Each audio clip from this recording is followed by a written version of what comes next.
it's time now to preview the race officially at Las Vegas. They race 2 times a year. And this segment is brought to you by PlaybookSports.com. And again, please check out the Playbook Experts YouTube channel, where we are, as I mentioned before, we are posting our just this section. Actually, this is a segment every week. We post this on the Playbook Experts YouTube channel. All right, now, Las Vegas, as I mentioned, 2 races a year. 9 of the last 12 winners have started in the top 10. 6 of the last 12, so 50% in the top 5. But how about this? This is the most interesting. No pole sitter winners since 2009, which was Kyle Busch, and it's the only time ever a pole sitter has won at Las Vegas. They've been racing there since 1998. How strange is that? That is bizarre. And especially for a track over the years where track position was key. And the pole sitter has the best track position of anybody start the day off. And they only won once. So I thought that was staggering. So it doesn't bode well to whoever wins the pole. Yeah, unless it's Kyle. Sorry. Unless it's Kyle, then he's the only one that's done it. And he's probably the best driver and best car out there right now. So that would be an intriguing storyline going into Sunday. But yeah, it just seems, and we talked about this in the past for some of these tracks, that qualifying is about short run speed. You obviously got to make 1 lap. The race is 267 laps. You got to be good over the course of a run. In Vegas, while we've had late race restarts, you've also had long runs before you got to that point. So some of these guys that might have good short run speed have fallen way back. They don't have the track position to make up for it with the late caution. So yeah, that's the kind of battle you're fighting, which is, I think, I like this, the new P&Q, they call it, practice and qualifying sessions, because they're so short. There's not much you really can do to change the car, so you kind of are qualifying what you brought, and then you adjust as the race goes on. So that's why you're seeing more parity as far as starting positions, guys outside the top 10 winning, because they're qualifying a race car. They're like, hey, I don't care about where I start. I'm going to charge on race day, where these guys that might have, hey, I'm going to go for track position early, but my car may not handle well early, and you have those comers and goers, which in turn makes a better race for us to watch at home. Well, it can't just be a coincidence that we had the different car, but we've also had the different practice rules. Yes. So you don't have this hours upon hours of practice time, as you've mentioned quite a bit, especially last year, which clearly helps the more dominant teams. Well, you got to look at last weekend. Kyle Larson had one of the faster cars. I mean, he was 15, 16 laps down, and he was up there battling with those guys. He was staying out of the leader's way, but he never fell another lap down. In fact, I think he made a couple laps up. Really strong. His lap times are really strong. In fact, the last stage, they were showing he had the fastest car by 3 seconds in the end. He was that good.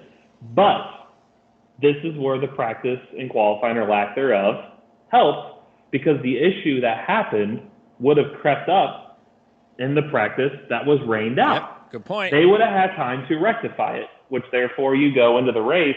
That car that was that good would not have had the issues, and probably would have, dare I say, a Homestead ran away level from the win. Well, he would have started in the back possibly.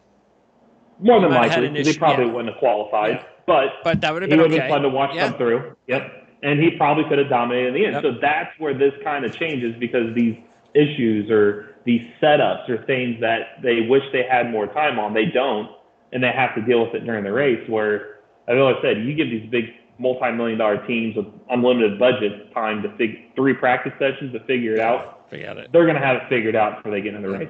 So yeah. Glad that's it. That's good for us. Yep. By the way, Ford has won 5 out of the last 10, including Logano in October, even though Chevy's won 3 out of the last 5. So I guess Toyota is the odd man out, but they're not in bad shape. So really you can't discount any of the manufacturers this week. And there have been 5 different driver winners, 5 straight different driver winners. Okay, so no CJ picks this week because of the fact that, as we mentioned, he's on vacation. Well, it is vacation. And he will be back in a couple weeks, but he'll make the picks, and we'll post them up on racereviewonline.net before the race, whenever that's going to be. So on the show, at least this week, not sure about next week, but at least this week, it's just your picks and my picks. And so we both picked 4 drivers the same. And 3 were top contenders, and 1 was a long shot. Then Kyle?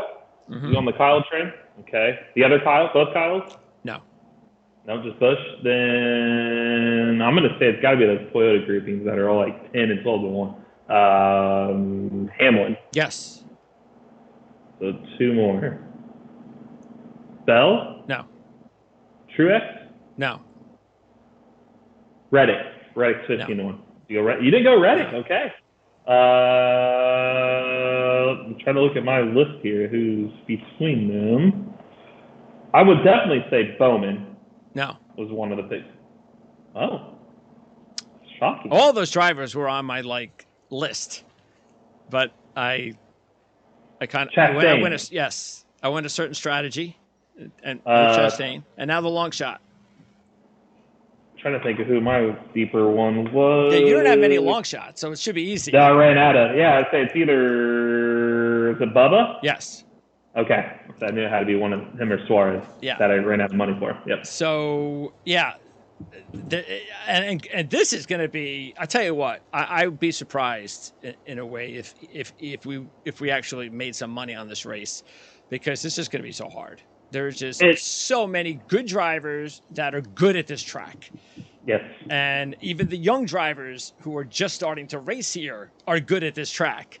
So it's going to be really hard. That's why all the drivers you were saying that I was saying no, I was going to use them, but I went a different strategy. Instead of doing like 3 10 or 4 40s, 4 10s for 40, I basically went like 2 for 20. Or, so I kind of did more quality than quantity, if you want to use that kind of term. Not exactly. But all right, let's start with Kyle. And I came this close to not taking him because of the 6 to 1. I was like, the 6 to 1. I don't want to do that. But that's the reason I dropped Larson, because I couldn't take them both, or at least that's the strategy I went with. So it was Kyle Busch or Kyle Larson, and I went with the guy that's hotter right now and that has just as good, if not better, history at this racetrack. So in that respect, I think it was pretty easy for me to make the decision if I had to make the decision, which I did. So you took them both. Who would you... I can't really guess because Kyle was a little less of a number. So if you had to pick one of them, which way would you go? Busch, just because the car that he's in was really good there last year. Tyler Reddick was in that car. And Tyler Reddick, let me go to Tyler Reddick here. He had 3 consecutive top 10 finishes. 7th is being one of them in this race last year. He was 6th in the fall. He left 32 laps in that October race. But I also look at Kansas. If you want a light track to kind of look at comparisons, look to Kansas. Very similar tracks that you can kind of use. Last year showed if you were good at one, you were good at the other, and vice versa. So you look at Kansas. Reddick was outside of top 30 in both of those races, but he crashed while leading with tire issues also in both. So I kind of look at that as, all right, well, he did the same thing last week in Fontana while leading and had an issue with a tire. Kyle won. Well, Kyle mentioned that they took some things from his style and from last year's style with Reddick and merged them into one, and look at how good he did. So don't you kind of think they're going to do that again at this race? And that's like, he's got all the momentum, like you said. And Larson's not, he's got 2 consecutive top 2 finishes in the spring race. He won in 2021. He's had fast race cars, but he doesn't enter as hot. He does have speed. That's the thing. That's why I just couldn't differentiate between the two. Is betting. He's like, I want one of them. I feel like one of them is going to win, so I might as well just take them both. But if I had to side with one or the other, and you got to look, Kyle coming into the fall race last year. So the last time they raced there he was 15 to 1, and they got him all the way down to 6 to 1 in a car for a team that hasn't won a championship since 1994. Big difference. To me, that was saying a lot. And last year, Tyler Reddick in the same car was 8 to 1. So they even have Kyle 2 spots lower than that. So they're really saying something here with him. So I would side his direction more than Larson, but either are strong. Yeah, keeping in mind, Kyle, again, we referenced the pole win in 2009, the only win for Kyle at this racetrack, which this is Las Vegas. This is his track. This is where we would like to win more than anywhere. Last 5, third, fourth, third, sixth. That's pretty damn good. Led 49 laps last year, but only 57 laps the last 7 races. I'm not worried too much about that because of the fact that he was strong last year with a different car, even though, see, that is a tricky thing that we're going to have to keep reminding ourselves and the viewers about the different cars, especially the different seats for Kyle Busch and for Reddick. For me, I think it works against Reddick. I kind of put it against him, which is why I didn't pick him this week, because I want to see some results first now that he's in a different car with a different team. Kyle, he's a Hall of Famer. He's one of the best ever. He could pick things up pretty quickly, and he's already done that. So I'm not worried about Kyle, and I don't really look too much into that, except, like you were saying, maybe for bonuses. Like, oh, that's a bonus. Look at the car he's in. That was strong last year. Speaking of RCR, I also put money on Dylan. I put a couple of bucks on Dylan as Kyle's teammate at 50 to 1 because he has 9 top 15s in his last 12 at Vegas, including 4 straight. And in the Xfinity Series, dominant. 6 top 10s, 4 top 5s in a win, and 7 Xfinity Series races. And dominated in 2015, leading 183 of 200 laps at this track. So this is actually one of Austin Dillon's better tracks. Yeah, look, he's not been terrible. No. I mean, he finished runner-up in the Clash, 1 spot above Kyle. And then the Daytona 500, he was second. He technically would have finished second in that race at the Daytona 500, not the Daytona 530. And he was 9th last week. So he's not been bad. No. And 50 to 1 is a good number. And especially they're starting to take notice because most races last year, and even some starting out this year, other than Daytona, he used to be around the 75 to 100 to 1 type, and now he's at 50 to 1. So they're starting to take notice of that. So, yeah, him and Kyle have been working well together, and Austin even mentioned that him and Kyle's driving styles and things they look for in a car are very similar. So he can bounce those things off Kyle, and Kyle can bring, hey, this is my home track. This is what's worked well for me here. I mean, the proof's in the pudding, 5 straight top 6s. So this is what I feel. Here's what you feel. Yes. Let's put these together, and let's go out and try to win this race. And for 50 to 1, that's the thing. It's like in a way similar to the Keselowski thing is that while I can potentially get, and I understand why Dylan's 50 to 1. It's not, he shouldn't, I get that. But hey, maybe this is going to be a breakout year for Dylan because of look at who he's partnering with. So you never know. But again, it is important for him to go out there and have a good race. If that's going to be the deal, he's got to put it up. And sometimes you could, there's some players who, I know it's hard to compare stick and ball sports to racing, but you see in a stick and ball sport, sometimes it takes that one player to come to that team that elevates everybody up. And you almost just get that feeling that Kyle is that way to RCR. That insert Kyle and just look at the morale of the team. It's hard to explain. It just feels different. You just especially after a win. Yeah, RCR they used to not even really be on our radar. I mean, they went through a span of like 4 wins in 8 years. Like it's just, especially when Kevin Harvick left. Like we never even looked at Austin Dillon this way, and now it's like, why not? I mean, Kyle clearly in 2 races is all it took him, point span races to win. Why can't Austin Dillon? Yep. So I would not be shocked if, again, we'd be kicking ourselves like, he's 50 to 1 last week. Now he's 20 to 1. Yep. Why did we not do it then? So, yeah, it's definitely a risk this week. So then we go to let's talk about Trackhouse, because I know you had a story on Trackhouse on your website. Yep. And why not? Now, Chastain, strong last week. Matter of fact, we talked about the live betting last week, and it was good, and it followed through again.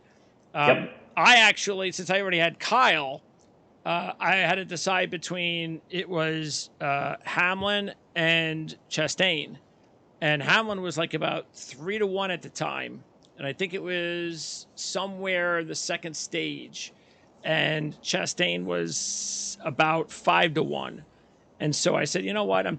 Hamlin, again, I know he doesn't have a great history at this track. He had never won, right, Fontana? Yeah, over 30. So I'm not going to go with that at that number, but I think I could try to, because all the other drivers that were up there I had already, except Hamlin and Chastain. So I said, you know what? Let me go with Chastain. And for a while there, he almost proved to be a good hedge.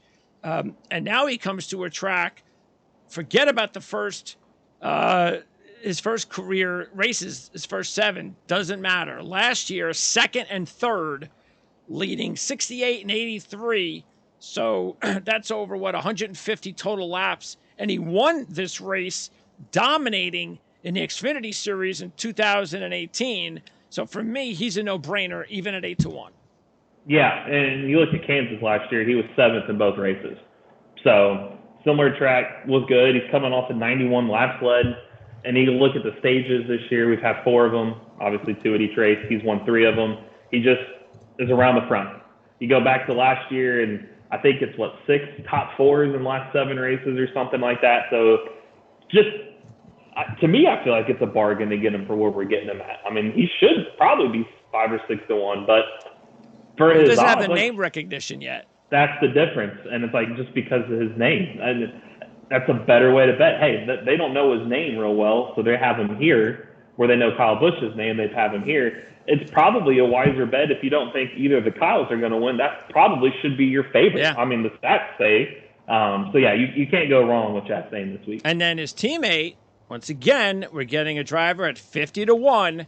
That who's to say Suarez can have the type of season Chastain had last year, considering the start Suarez has had so far. And then last year, if you take a look at the March race, he had the wreck. He was taken out by Briscoe. And then in the race in October, he led 31 laps.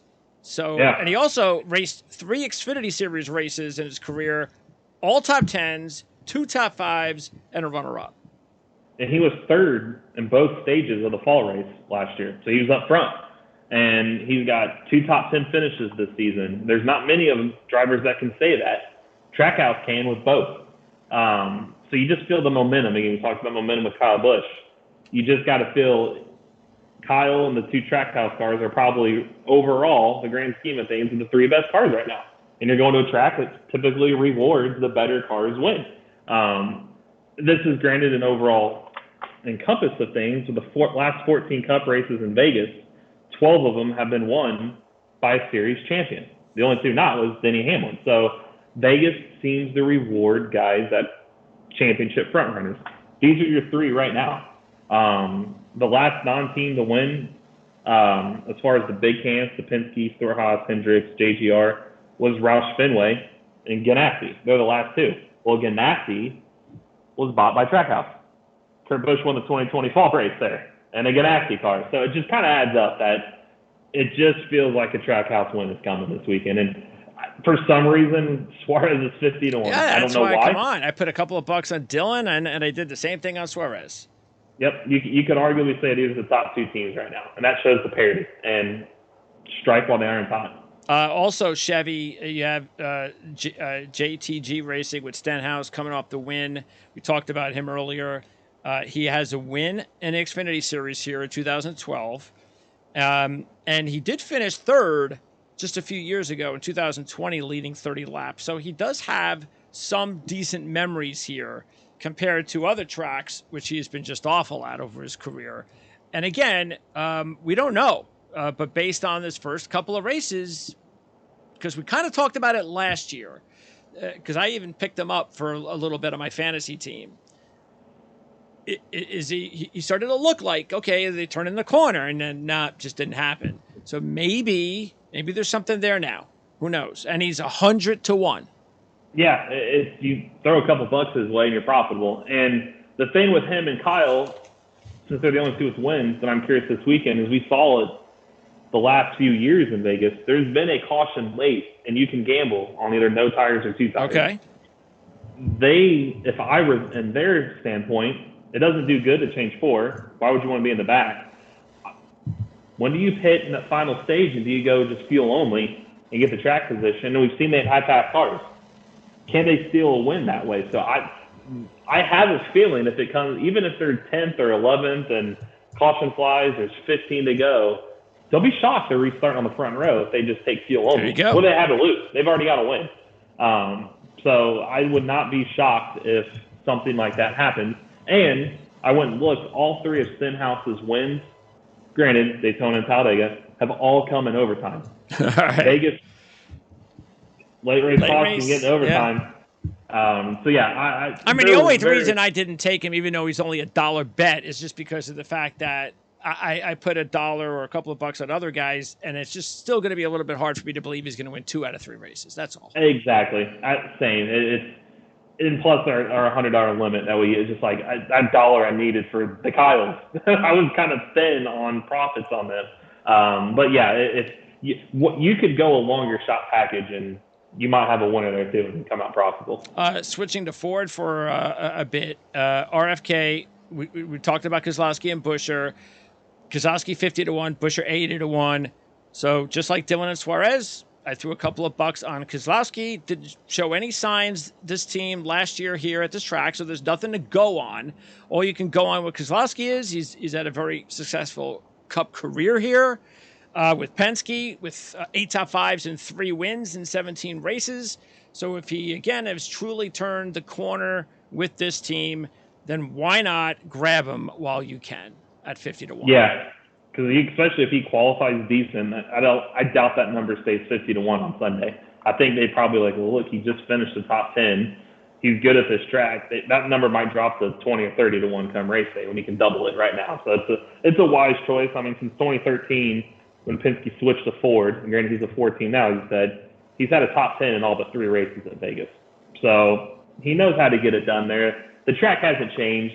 It's up to car performance at this point. And like I said in Daytona, I think it was Hamlin said the Fords are going to be stronger on the intermediate or bigger tracks. And so far, I think we've seen that. Granted, the Chevy won last week, but Fords generally, Logano was up front, Blaney was up front, Harvick looked good. They seem fast. So you're getting a Ford at 50-1. And speaking about Toyota, we talked about Wallace and Reddick. It hasn't gotten off to a good start so far for Reddick. So that's, again, I want to see, the odds are nice, but and you mentioned, last year 6th, led 32 laps from the pole, 3 straight top 10s, won the race in the Xfinity Series in 2019. But even though I'm getting good odds and all of that, I have to see something positive out of Reddick with this new team first. And for Wallace, though, a little bit easier for me to put a couple of bucks on him because of the fact that he's 40-1. And he had the big incident, as we will recall, with Larson last year, the last time we raced here. And it was a mind blower because he was having a good race. He led 29 laps, so everything was going well. He blew a gasket. And you know what? That's kind of also a little bit of a reason why I made it easier for me to pass on Kyle Larson this week, was because it's different at 40-1 to 7-1 to go with one of the 2 drivers that is coming off the last time they raced here, a big incident that you just don't know what's going to happen. Even if nothing does happen, it's got to be on their minds. So there might be a little bit of a distraction mentally, but I'd rather go ahead and take the chance with a 40-1 driver with that situation than, of course, a 7-1. So I thought, I kind of thought Wallace was a pretty much of a no-brainer at 40-1 as long as, he doesn't have any. Maybe he can use this, if anything, as a positive based on what happened last year. Yeah, you got to look. He won the first stage of that race. He was leading. He was battling for the lead and lost his temper. But I said Vegas is like Kansas. Wallace won Kansas fall race last year. The car, though, that he won in is now where Tyler Reddick is driving. Yeah. And that car won both Kansas races last year. The 45 with Kurt Busch won Kansas Spring race. There you go. The 45 with Bubba Wallace won the Kansas fall race. And people are like, probably, why do you keep talking about Kansas and this is Vegas? Those are very similar tracks. As I said, naturally, as we just talked about, the stats have correlated to both. Reddick was good in his own right at those tracks, and now he's getting the car. So So thought he's for getting his a car odds, that's won 2 straight. At in Kansas. Kansas. Yes, similar. And this car also was good at Vegas. I believe Kurt Busch had a top 10, if I'm not mistaken, in the Vegas race. Yeah, the car won, but Kurt Busch was top 10 in Vegas last year, the spring race. Naturally, the fall race, Bubba was driving it and lost his cool. So it's a good car. Toyota, that's why, I know we'll talk more when we get to the Gibbs guys, but in the Vegas race last year, it shows Bowman won, and it shows Hendrick guys are towards the front. Toyota led 107 of the 274 laps, 39% that day. In Kansas, the first race, they led 64% of that race. In Kansas 2, they led 94 of 267 laps and finished 1, 2, 3, 5. So Toyota actually was pretty good on these mile-and-a-half tracks last year, and you're getting good odds for them. So I kind of, naturally, when we get to the Gibbs guys to pick, yes, kind of went heavy with the Toyota just because of what last year showed. Yeah, makes sense. And Reddick was 8-1 last year, and now you're getting them a car that's capable. Yeah. You're kind of double the odds. So, 2311, I would not be shocked. You could go with JTG again. JTG RCR 2311 could be your first 3 winners for Trackhouse. So it could happen. Hey, you know what? Absolutely. And I wish Reddick, just for me, I just wish he had some positive momentum coming in here. That's his only thing is, and I talked about this last year. There's some races, even though you have the state circle, like I need to be good here. I feel like we talked about this. I think it was Truex a lot of times last year. He just needs a top 5. Yeah. He just needs a top 10. He doesn't need to swing for the fences. No. He knows what he can do here. That sometimes that might make him more of a better fantasy play than an outright betting play. But for 15-1 where he is now, that's why I take him. But he's got to get a top 10. I mean, his first 2 weeks, his finishes 39th and 34th. He's DNF'd in 4 of his last 5 races. If you go back to last year. Yeah, that's the thing. You do have to go back to last year too. That was not a good end of a season. No. He's reeling right now. So he needs something. Yep. He's got to. I use the quote for basketball. Sometimes you just have to see the ball go through the hoop. That's true. That's kind of where he's at right now, and kind of Bubba the same way. I mean, we had high expectations for him entering this year, and his finishes are 20th and 30th. So it's not like he's entering with much momentum either. He's got to. Yeah. What happened last week? He had an electrical. Something happened at the end. Oh, okay. He had a pit. He pulled behind the wall. I think it was an electric. Something happened. But he was what? He was. Would he have finished in the top 20? I don't think so. Okay. I've got it right. So here. He just didn't have a good car last week. No, he was. Well, he probably would have. I take that back. He was 12th in the first stage and 15th in stage 2. So he had a top 20 car, top 15 car. Yeah, at top 15 at best.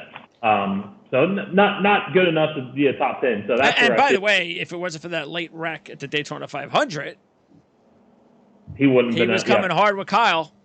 Yep.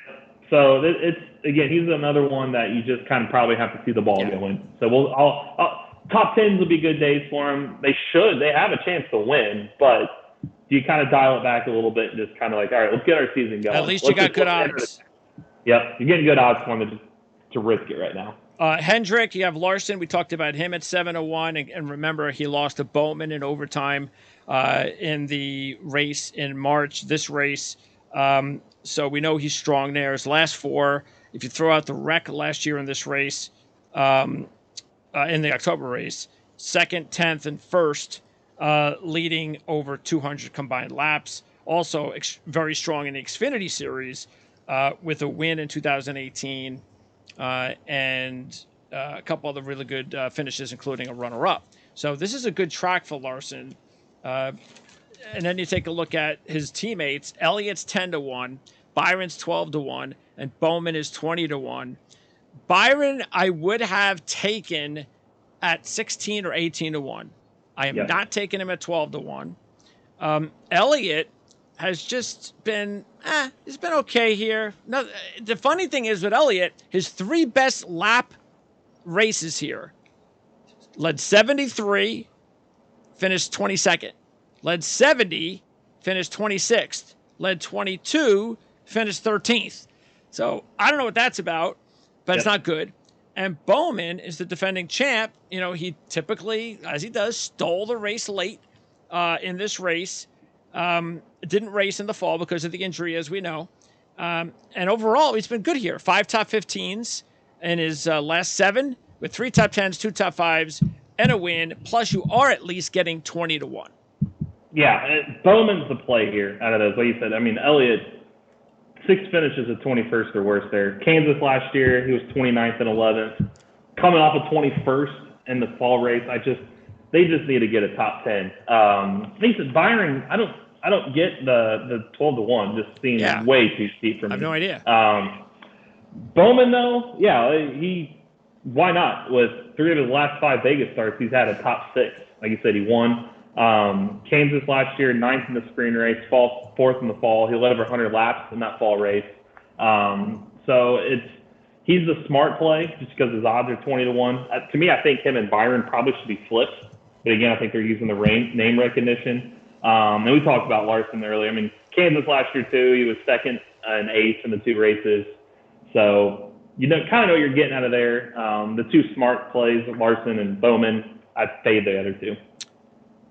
Yeah, Byron, I would, again, if you take a look at it, he was in contention last year, but not really to win, but he was hanging around the top 5 and actually finished 5th in one of the races.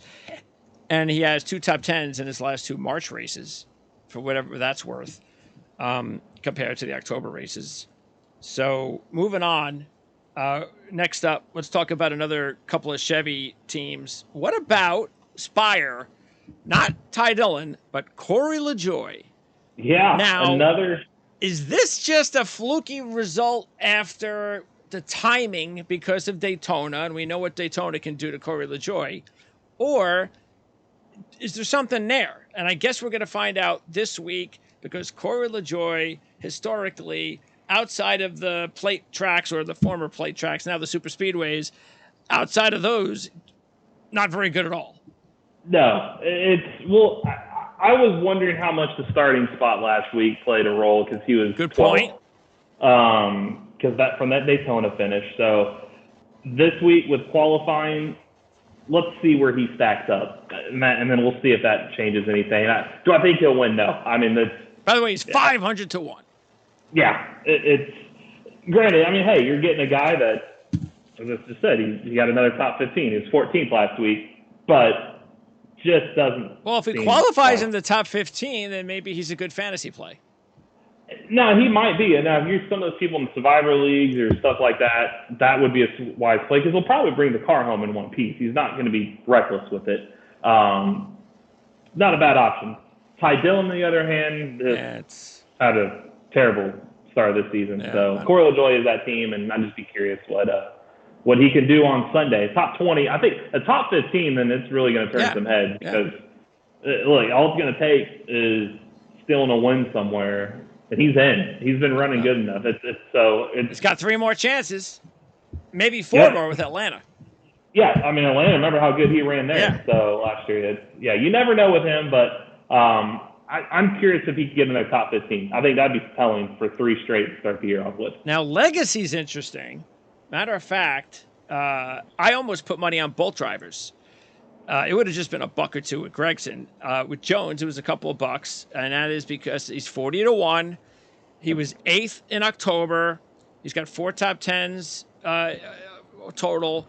I'm not totally. This isn't like it's a really good track for Jones, where I'm a lot more confident. But I just figured a couple of bucks on a driver that's had some success here, and that we all kind of feel could have a good season, so why not? Gregson's the interesting one. Now, speaking of a good fantasy driver, 80-1, and look, he's not going to win more than likely, I get that, but he was 11th in October, and maybe we shouldn't be surprised, because in 8 starts in the Xfinity Series, he has 8 top 10s, 7 top 5s, 3 runner-ups. Last year, runner-up, leading a combined 139 laps and 11th in the Cup Series in October. To me, seems like a no-brainer. Yeah. Especially, like you said, too, yes, he's a rookie, but he raced the October race in Bowman's car, so he knows what a good car is supposed to feel like. Now, and last year was one of the first starts in that car, because this was shortly after Bowman got hurt. So now he's got a better feel. And Eric Jones last year was 8th in the fall race, so that's the teammate to Gragson. And he was in the top 5, if you remember, right? He was the reason the caution came out, which even caused the pit stops for Bowman to steal the win in the end. Because remember, the Gibbs guys, Busch and Truex Jr. were 1-2 before that caution. I think Jones was 3rd or 4th. So, yeah, Legacy's a strong sleeper. The only thing that concerned me with them is they also looked good early last year, and this year they don't. I just don't know. I can't pinpoint. Like Eric Jones was only 19th on Sunday, where last year he was qualified in the front row, top 3 the whole race. So they need a definite top 15. If not, even a top 10 would be great. They seem to have gone backwards, and they need to find a way to get back up. And this could, like 23-11, this could be their track. So I'm curious. Gragson, there's no better stats than this for Gragson. There can't be. And this is his home race too. He's a Vegas guy. Well, there you go. And you're getting it from 80 Put to a 1. buck on him. Yeah, it doesn't hurt. And they can go off strategy in the end. They could be the one that, like, hey, look, stay out or fuel only or too tired. Just whatever that strategy may be, that's a prime candidate. And he could hold his own up front if he needs to. I think we're going to close out the Chevys now with Colleague. You have AJ at 100 to 1, Haley at 150 to 1. AJ was also someone that I came close to putting a buck on because if you look at it, he just like we mentioned with Gragson, he got to race last October in the Cup, finished 9th. In the last 2 years in the Xfinity Series in 4 races, 3 top 10s, and he won a race in 2021, throwing a couple of poles and a combined 103 laps. For Haley, this has just been an okay track for him. Not bad, not great, but solid. Okay for him. He led 16 laps in October, a couple of top 20s last year, also 4 top 10s in the Xfinity Series. But AJ's the one that if you wanted to put a buck on too, I'd be okay with. Yeah, AJ and Gragson would be two. Those are the two my longest of the long shots that I wanted. Yes. It's like, are they going to win? I don't know. I'll spend the money up top, but you never know. Like you said, I mean, that he knows how to win there. He just did it. So Haley I'd punt on, but Allmendinger and Gragson are two very strong sleepers to play this week. All right, Toyota, Joe Gibbs. So we have Bell 12 to 1, Hamlin 10 to 1, Truex 12 to 1, Gibbs 80 to 1. And out of this group, you went ahead with Hamlin, Bell, and Truex, and I just went with Hamlin. I almost took Truex, but I just, as I said, I used the money a little bit more on both the top guys and on some long shots. We'll start with Hamlin because Hamlin, in his last 4 top 5s and a win, with 341 laps led. That's 68 per race. He led 137 in his 221 win, his 2021 win in October that year. He was 5th last October, and then should have probably won the race. This race last March, as we know, when he had the little stick shift gear. What the hell am I doing? Am I a 4-year-old? Which totally eliminated his chance from winning that race. And he was excellent at Kansas last year. Yeah, I mean, 4th and 2nd at Kansas, and you mentioned 4 top 5s his last time at Vegas. He should be 10 to 1. I mean, that's a bargain. That's what shocked me. He probably should be up there with Kyle in the 6 to 1 range, Maybe. But 10 to 1 is him and Chastain. Again, you talk about two sleepers on the other end of the extreme between Gragson and Allmendinger. Him and Chastain arguably should be two of your favorites, and they're not. That's why I took them both. Wise play for those two. I mean, Hamlin's definitely a top 5 contender. He'd be a wise play to play if you could find a bet somewhere in the top 5, to finish the top 5. That would be one I would definitely wager on. Now, and again, Bell and Truex, both are 12 to 1. Truex has a couple of wins. Matter of fact, 11th or better in 12 of his last 13 at this track, with 7 top 5s, a runner-up, and 2 wins. But the only thing I'm a little bit concerned with, he's led only 9 laps in his last 6 outings there. Bell, meanwhile, was 10th from the pole in March, leading 32 laps. He got loose, stage 2, running 4th. That kind of hurt his chances. And he's had a good run, too, in the Xfinity Series. The only thing with Bell for me is sort of like I was saying with a couple of these other drivers is I don't like the momentum that, the start of the season so far. I don't count Daytona, of course. He was never really in that race to win it. That was a lucky third. But last week, that was, I don't know. I just kind of just feel that I want to see something. I want to see some good Christopher Bell first. But I can completely see why you would take him and Truex. If you had to take one of the two, who would you go with? Probably Truex, just because he's more proven, and he was second. He was battling the lead with Kyle at the end of this race last year when that caution came out, so he was there. In Kansas last year, he was 6th and 5th, respectively. So they're, again, around that top 5. Bell, you just never know what you're going to get with him. That's the only problem with him is he could be good. I mean, Kansas, he was 5th and 3rd, top 5 in both. In the fall race, he was 4th in stage 1 in Vegas, and he was kind of an innocent bystander with the Wallace and Larson incident. He was up front and they wrecked into him, just minding his own business. So last week, he just minding his own business, caught up in that restart crash. So the luck factor, he just doesn't have it. Yeah. And is he going to turn it around? And you also got to look at, as my picture shows behind me, he was on the pole last year for this very. He's right there on the pole for this race. So you just don't know what you're going to get. He could be up front, but again, the pole factor, they never win there. And Truex just seems more consistent, reliable. Yes. 12-1. Yeah. And look, this is why I said at the very beginning, there are a lot of contenders to choose from. Yep. When we're saying, like, especially for me, I haven't picked even the ones that you have. That it's not that you don't like them. It's just that you just have so many ways you can go. But look, that's why we're trying to give you as much information as you want to use, whichever way you guys want to go out there, the viewers, because you're going to have your own opinion, obviously yourself. And by all means, these drivers that we have mentioned, the Bells, the Truex that I haven't taken, and we're going to get to a few others. If you guys feel differently, go for it. And Gibbs, forget it at this point. He hasn't raced a Cup Series, even though he was very good in the Xfinity Series here, including a win. We just need to see something out of him that means that he's capable of racing with the Cup boys so far.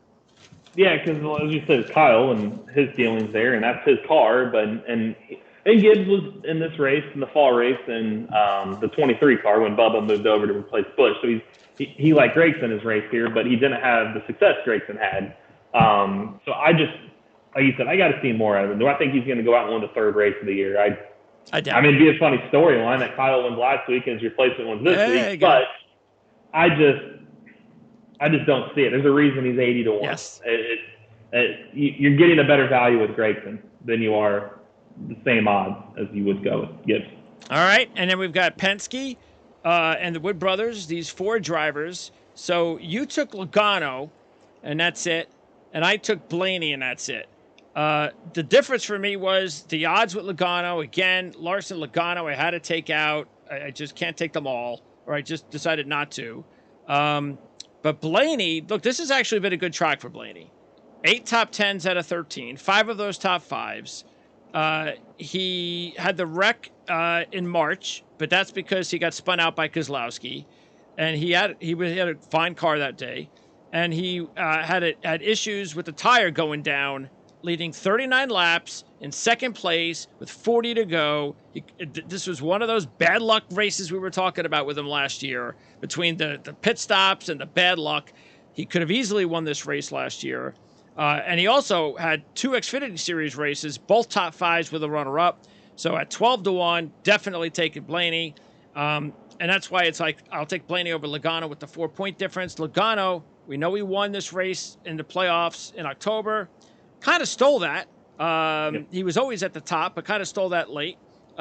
3 wins out of 19, over 500 laps, and 11 top 10s in his last 14, but only 2 top 10s in his last 5.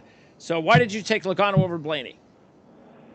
Just comfort. The same way if I had to choose between Truex and Bell. Blaney's got to start finishing races and win. No, he's got to start winning races. Yeah, I mean, last year he made a mistake, like he mentioned in turn 2. Like the tire, he's like, that was my fault. I was pushing too hard, and he had a car capable of winning, and Logano ended up pit strategy winning. And you just feel in these races, if you're just running up front, you just got to be there. All bets are off in the end. Like, it was just like Stenhouse Jr. only led the final at 10 or 11 laps in Daytona. Kyle last week, he led 3 times for 27 laps. 21 of 27 were that final stint. You just kind of have to be there. And I trust Logano, when it comes time to be there, will just do that, be there. Blaney, it's either him or his pit crew. Somebody seems to screw it up at the end. So I just want to see him actually put a whole race together. Where maybe it happened Sunday. Logano's more proven. Well, That's look, he got who knocked him out last week? I forget who it was, but he had the Blaney. Yes. Yeah, he was in that wreck. Yeah. He was in that restart wreck. That again wasn't his doing. He just happened to be there. Yes. And it's just there. He just something always happens to him. I just want to see him consistently not have something, and then I'll jump back on that train because he's got the talent, he's got the car that's capable of it. He just has to do it. Well, and the thing is as soon as it happens, then watch out. Yeah, because if it happens this week, I kind of looked ahead to next week. So I always usually plan a week ahead too. I think he's going to be my outright favorite next week at Phoenix. He's that good there. And he led over 100 laps, I'm pretty sure, in both Phoenix races last year. The only reason he didn't win the spring one was another pit stop. And the fall one is because he didn't want to pass Logano to risk the chance. He finished second. So he could win this week, and I wouldn't be shocked if he won next week. So, yeah, grab him the number while you can, especially the futures, because could a lot change there here pretty soon with him. Cindric 80-1, Burton 250-1. Burton 4 top 10s and 4 Xfinity Series races. Cindric 5 top 10s, 3 top 5s, and 8 Xfinity Series races. And solid in his last 4, 4th, 6th, and 2nd. But not all that great as a rookie last year. Cindric definitely needs to have a solid run to get his confidence going this season. Yeah, and I just look at, too, we talked about this earlier in the show, and all the past champions winning this, and out of the last 26 Vegas races in general, so that's 13 years worth, 23 of them were won by a past champion, somebody's a champion.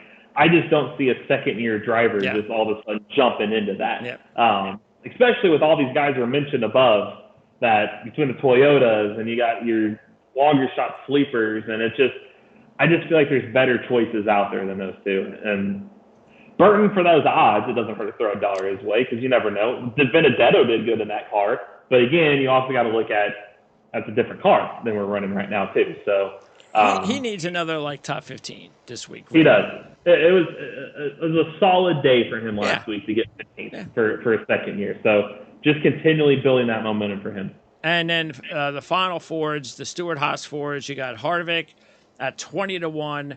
Briscoe 40-1, Priest 60-1, and Almirola 80-1. Harvick once again. I guess let's see. Actually, did we actually not take both of us? Not take Harvick? I don't think so. No, we didn't. I didn't trust him. It's the first time we haven't taken Harvick together in a while.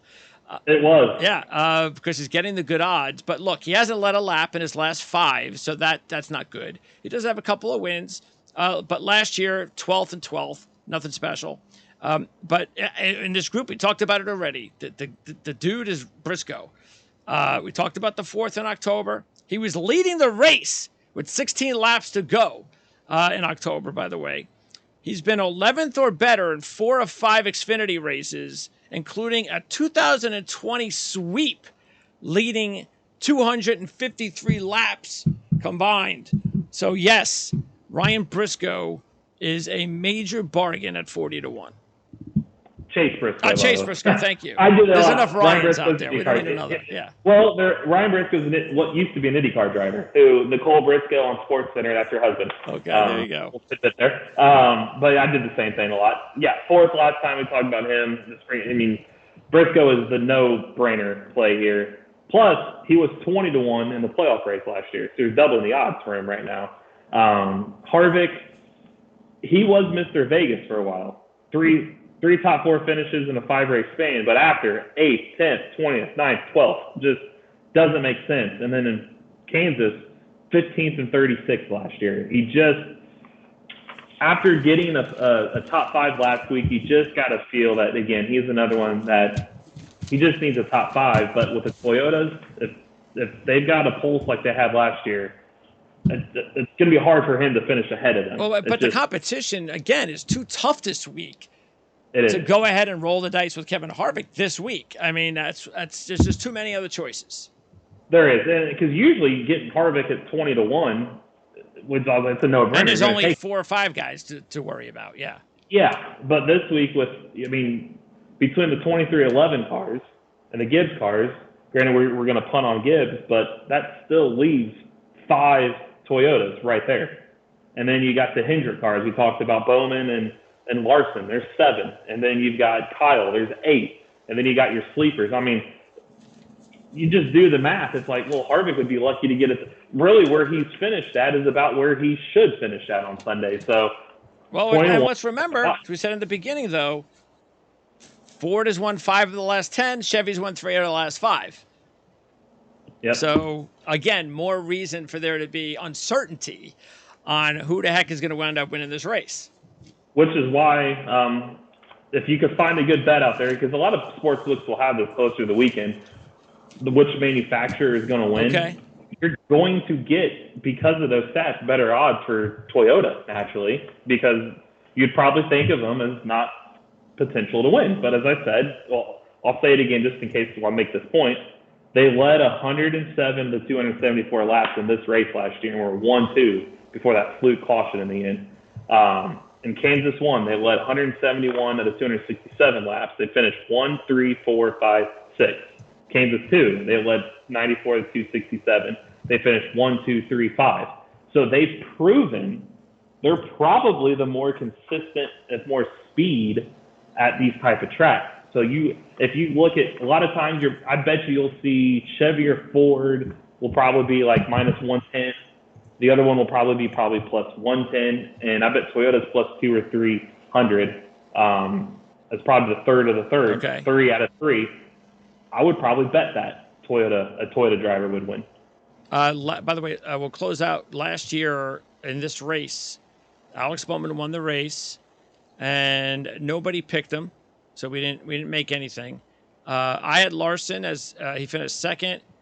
You had Larson, he finished second, and CJ had Larson, who finished second. So we all lost out in that overtimer to Bowman in this race last year. And in the South Point race, that one was easy for you, but for some reason you didn't take your championship driver, Joe Logano. Yeah. I don't know. I don't remember what happened there, but because he was reeling in it. Remember that? He was not running good entering that weekend. And I looked like, he's top 10 guy, but not a top 5 guy, and he turns out and wins. That's another reason why. CJ won with him. Yeah, CJ took him. 12-1, Logano. He put 35. That's when we had more money to spend. And he had 420 he made on Logano winning that race. So wise play. We'll find out what CJ's going with when he gives us his picks later in the week. Again, keep in mind, and it could be for next week as well, depending on CJ's schedule, but we will have the picks posted up on the website. So check it out, racereviewonline.net. And next week is Phoenix. So we'll get by that. Yeah. And then we will also, don't forget, if you're an IndyCar fan and an F1 fan, check out CJ's F1 report. He talks a little bit about the race in Bahrain and the season. That's been on the channel for a few days. And Eric is going to have a report on the IndyCar race coming up this week at St. Pete. So check that out. We'll have a link in the description area of this channel so you can check that out. And definitely check out everything regarding IndyCar and NASCAR over at racereviewonline.net. So, Eric, appreciate it. And we'll talk to you next week. Sounds good. Thank you.